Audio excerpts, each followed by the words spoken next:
Friends, मैं हूं doctor नीलम, मोक्ष क्लिनिक जीरकपुर से। आज मैं आपको बताने जा रही हूं नोज एंड साइनस के बारे में।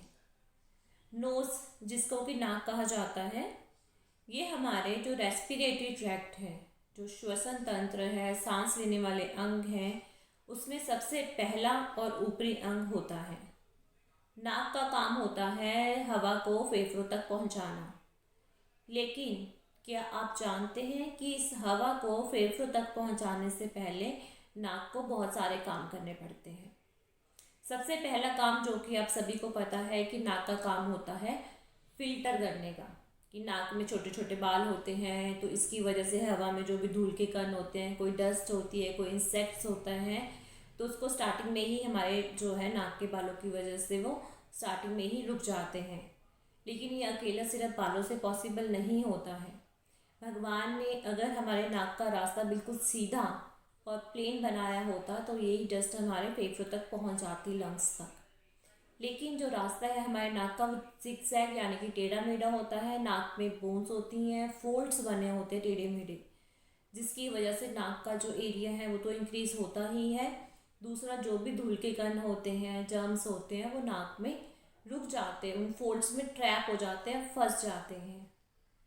और तीसरा क्या होता है? तीसरा होता है म्यूकस, जिसको कि हम कफ बोलते हैं या बलगम बोलते हैं। एक्चुअली हमारे नाक की जो अंदर वाली लेयर होती है, जिसको कि म्यूकस मेम्ब्रेन बोला जाता है, ये जो है म्यूकस बनाता है, जिसको कि कफ और बलगम बोलते हैं। और यही जो धूल के कण हैं, कीटाणु हैं, ये इसमें चिपक कर वहीं पर रुक जाते हैं। इसके साथ साथ जो हमारा बलगम होता है, जो म्यूकस होता है, उसका काम होता है हवा को मॉइस्चर करने का, ह्यूमिड करने का, उसमें नमी देने का। अगर सूखी हवा होगी, ड्राई एयर होगी, ये आपकी फेफड़ों में चली जाएगी, तो इससे जो है फेफड़ों में सीरियस प्रॉब्लम हो जाती है। इसीलिए फेफड़ों तक पहुंचाने से पहले नाक और साइनस जो है हवा को अच्छे से मॉइस्चर करते हैं, उसको ह्यूमिड करते हैं, ताकि वो नुकसान ना पहुंचा पाए फेफड़ों में। इसके साथ में क्या होता है, म्यूकस मेम्ब्रेन का काम होता है, जो म्यूकस होता है उसका काम होता है हवा को वार्म करने का। मतलब जो हवा का तापमान है, उसके तापमान को शरीर के तापमान के बराबर लेकर आना, इक्वल करना। अब ये कैसे पॉसिबल है? जो हमारी नाक की जो म्यूकस मेम्ब्रेन होती है, उसमें ब्लड वेसल्स होती हैं, खून की नसें। जब हवा ठंडी होती है या ड्राई होती है, कोल्ड होती है, तो हमारी जो ब्लड वेसल्स हैं वो डायलेट हो जाती हैं, मतलब कि फूल जाती हैं, जिसकी वजह से ब्लड सर्कुलेशन इंक्रीज़ होता है और जो हवा को गर्म करने में, वार्म करने में हेल्प करता है। इसीलिए आपने देखा होगा कि ठंडी में लोग बोलते हैं ना कि नाक हमारी लाल हो गई। तो वो लाल जो नाक है वो इसलिए हो जाती है क्योंकि ब्लड सर्कुलेशन जो है इंक्रीज़ हो जाता है, ताकि उस ठंडी हवा को वो गर्म कर सके। और इसी तरह जो नाक है उसमें सेंसरी सिस्टम भी है एक तरह से, क्योंकि हमने देखा होगा कि जब मौसम ठंडा होता है हम बोलते हैं यार हमारी नाक तो ठंड के कारण ठंडी हो गई है। तो एक सेंसेशन का काम भी जो है हमारा नोज करता है। ऐसा ही एक है जैसे छींकें आती हैं। छींके और स्नीजिंग का एक जो है ये बचाव के लिए हमारे शरीर के लिए बना है। जैसे कोई भी धूल का कण है, कोई मक्खी है, कोई मच्छर है, अगर वो नाक में घुस जाता है और म्यूकस मेम्ब्रेन में चिपक जाता है, और म्यूकस मेम्ब्रेन के ऊपर ये इरिटेशन का काम करता है, जिसकी वजह से हमारी नाक जो है उसमें इरिटेशन क्रिएट होती है और हम छींकते हैं, जिसकी वजह से वो जर्म्स और कीटाणु जो है हमारी नाक से बाहर निकल जाते हैं। चौथा होता है कि नाक का जो मेन काम होता है वो है ऑल्फैक्टरी सिस्टम, मतलब सूंघने का काम, सूंघने की शक्ति। नाक के ऊपर वाले हिस्सों में जो है ऑल्फैक्टरी सिस्टम हो रहता है, मतलब कि सूंघने की शक्ति। जो नर्व्स होती हैं जो दिमाग से सिग्नल लेकर आती है, वो नर्व्स जो है नाक के ऊपर वाले हिस्से में होती हैं। जब हवा में मौजूद जो ऑर्डर होता है, हवा के थ्रू वो हमारी नाक में टच होता है, तो हमें जो है सूंघने की, मतलब कि स्मेल की जो है सेंसेशन होती है, पता चलता है हमें क्या है। इसलिए कई बार हमारा जब नाक बंद हो जाता है, म्यूकस से भर जाता है, तो हम कहते हैं यार मुझे तो स्मेल ही नहीं आ रही, मुझे तो पता ही नहीं चल रहा। नाक हमारी बोलने में मदद करती है, यानी कि स्पीच में। हम कुछ अक्षर बोलते हैं, स्पेशली कॉन्सोनेंट्स, तो हमारी जीभ जो है ऊपर चिपक जाती है, मतलब ऊपर को टच होती है। उस समय जब फेफड़ों से हवा निकलती है तो वो मुंह से नहीं निकल पाती, नाक से निकलती है।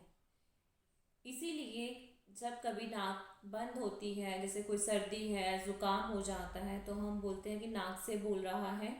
और कई बार आपने नोटिस किया होगा कि कुछ अक्षर जो हैं वो हम अच्छे से नहीं बोल पाते हैं, क्योंकि जब नाक ब्लॉक हो जाता है तो उसमें से हवा अच्छे से क्रॉस नहीं होती है। तो नाक जो है वो बोलने में, स्पीच थेरेपी में हमारी हेल्प करता है। अब इसके साथ जो है साइनस, नाक और साइनस कहीं ना कहीं आपस में जुड़े हुए हैं, क्योंकि जो साइनस है वो नाक के दोनों तरफ होते हैं। साइनस एक तरह से आप यूँ कह सकते हैं कि एक खाली जगह है जिसमें कि हवा भरी हुई है, या इसको हम ऐसे कह सकते हैं जैसे हमारी सिर की जो हड्डियां हैं, बोन्स हैं, स्कल है ना। आपने देखा होगा, अगर किसी ने स्कल देखा है, कि आंखों में जो है वो वहाँ पे हड्डी नहीं होती, वो खाली जगह होती है। नोज जो है वहाँ पर हड्डी नहीं होती, खाली जगह होती है। तो जो खाली स्पेसेस हैं उसको साइनस बोला जाता है। या इसको हम ऐसे समझ सकते हैं कि एक बंद कमरा है जिसमें कोई भी खिड़की नहीं है, कोई भी दरवाज़ा नहीं है। उस कमरे का प्रेशर जो है ज़्यादा होता है। लेकिन अगर उसी कमरे में 3 या 4 खिड़कियां बना दी जाए तो वेंटिलेशन प्रॉपर होता है, जिससे कि कमरे का प्रेशर भी थोड़ा कम होता है। तो यूँ समझ लीजिए कि ये हमारी जो सिर की हड्डी है, ये पूरा स्कल है, इसमें ये खिड़की का काम जो है ये साइनस करते हैं। इसमें से जो है हवा है वो अच्छे से क्रॉस होती है। ये हवा की खाली जगह जिसमें हवा होती है। तो ये आँख के ऊपर, जिसको फ्रंटल साइनस कहते हैं, माथे पर, आँखों के नीचे, आँखों के बिल्कुल बीच में, और आँखों के पीछे, मतलब 4 साइनसेस होते हैं, 4 पेयर्स, राइट और लेफ्ट ऐसे करके। तो ये साइनस जो है वही काम करते हैं जो कि नोज़ करता है, क्योंकि जिस तरह नाक के अंदर बाल होते हैं उसी तरह साइनस में भी सीलियाँ यानी कि हेयर्स होते हैं। ये 1 मिनट में 20 बार मूव करते हैं। जिस तरह नाक में म्यूकस मेम्ब्रेन होती है उसी तरह साइनस में म्यूकस मेम्ब्रेन होती है, चारों तरफ जो है म्यूकस मेम्ब्रेन होती है। और ये भी म्यूकस बनाती है, कफ और बलगम बनाती हैं। और ये कफ और बलगम जो है डक्ट के थ्रू, नली के थ्रू जो है हमारे नोज में आती है। तो जो काम नाक करता है वही काम साइनस करते हैं। हवा को वार्म भी करते हैं, मॉइस्चर भी करते हैं, हमारी स्पीच थेरेपी में भी हेल्प करते हैं। तो साइनस इसलिए कहा जाता है क्योंकि जब म्यूकस ज़्यादा सिक्रीट हो जाता है, म्यूकस ज़्यादा बनता है, तभी तो हम कहते हैं ना कि हमें बोलने में दिक्कत हो रही है, उसी को साइनोसाइटिस बोल देते हैं। तो साइनस और नाक जो नोज़ है ये एक दूसरे से लिंक है। जो काम नाक करता है वही काम साइनस का होता है। तो ये था मेरा आज का टॉपिक, जो थोड़ा सा मैंने आपको बताने की कोशिश की नोज़ और साइनस के बारे में।